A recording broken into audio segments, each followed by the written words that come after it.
mbaniriza akadde kano mwasibye mutya mwenna abafollowinga Fadi TV uginembebaza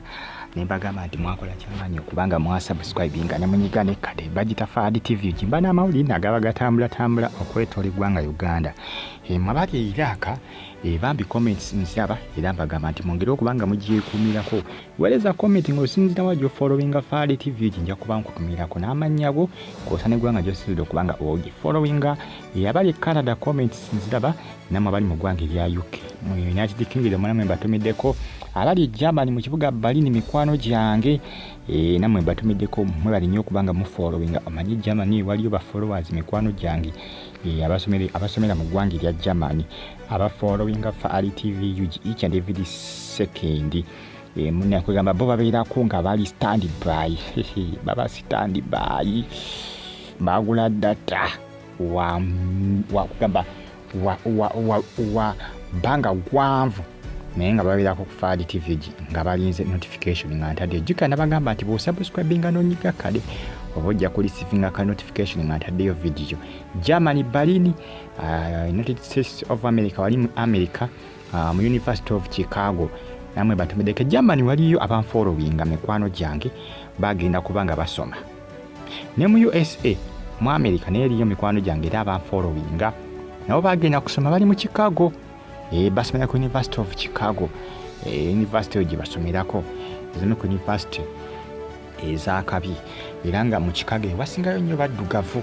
Nenga mwongere okubanga mu followinga Fadi TV ensonga za musumba Bugembe tezinaba kubanga zikomekkerezebwa era nga munange bakedde kubanga batambuza ebifaananyi nkedde kubanga nfuna ebifaananyi byesobola okubanga nfuna ku mitimbagano era nga bagamba nti wamu ne family ya Jjajja Kakooza of Kibingi of Wilson Bugembe ne Jani Mukibi babayita ku Mbaga ennaku z'omwezi 9 mwezi gwa August 2025 ku ssaawa 12 ez'olweggulo wali ku Sheraton Hotel Kampala Uganda reception to follow bagana ko bafuna information esingako simanyi ani yafulumiza kaadi edo ani yafulumiza ka post kana akalaga sebu ennaku z'omwezi ez'omukolo mbweze Mbaga ennaku z'omwezi 9 Agusto mwaka guno gwa 2025 nga mwenda ane bannayuganda balaba edduka bagalese okubanga batambuza akagundi kano akaposti kano ku mitimbagano kwenkasanze nga katrendinga. Pastor Bugembe abasinga bagamba takikiliza omukyalo n'okumugendako mutakikiliza omukyalo n'okumugendako naye nga Bugembe ye byaliko Bugembe mulowooza ye byaliko manyi bagamba nti mu Africa nti abasinga balowooza nti omuntu okuwasa nti kiri mandeeti bakita mandeeti bandowooza buli muntu ateekeddwa okuwasa oba mukazi ateekeddwa okufumbirwa. Bagamba mu Africa bwe mukyasinza okubeera abantu abakaka abantu okuwasa n'okufumbirwa onsanga famire nga zitunka n'omwana bakitowasa bisinga mu Africa. Ndabe abasinga bagamba nemulekerawo kaka Bugembe omukazi Bugembe yesi byaliko mu Bugembe yesi byaliko mbuva abali ku social media efa bali tuli serious nnyo okumusinga. Mwazo kasanga Bugembe oyo amulabanga mukwano gwe ate ng'oluusi amulabanga na mutowe nno bayinza okuba mbu amusinga ku myaka. Kugambe kiri ku social media byebyo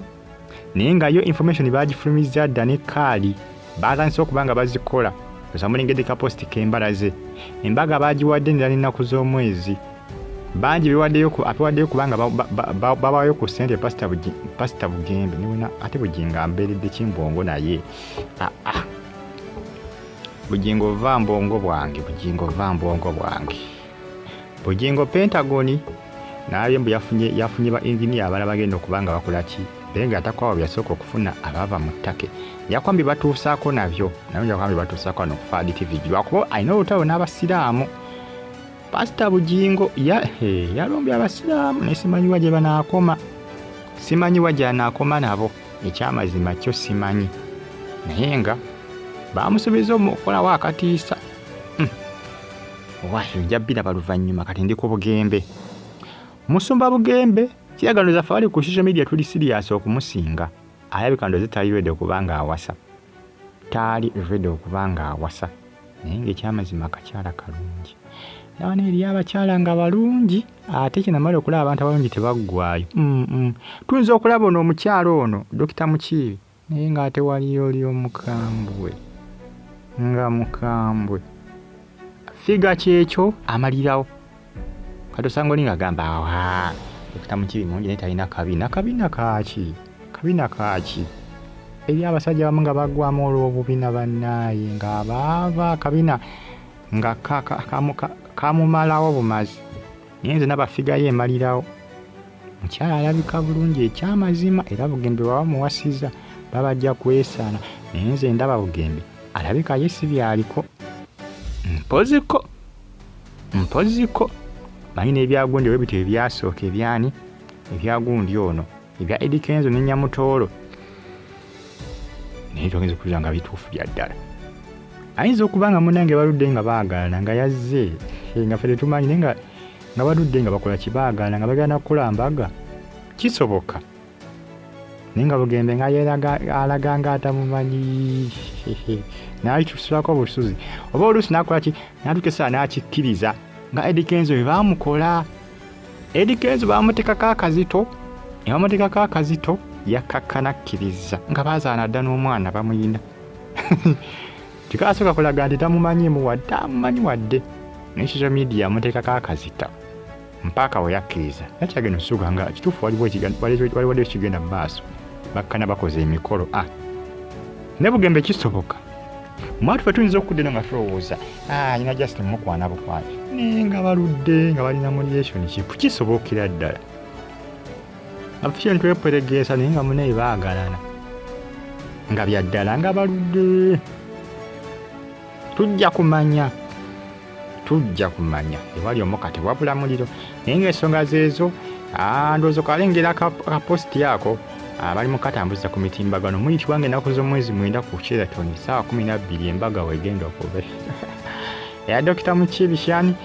kwasana Musumba Wilson Bugembe temulina kubanga musiwe ne bagita Fadi TV gimwongera kubanga munfollowinga kubanga updates mbana zisiba zitambula okwetole eggwanga lyattu Uganda. Comment section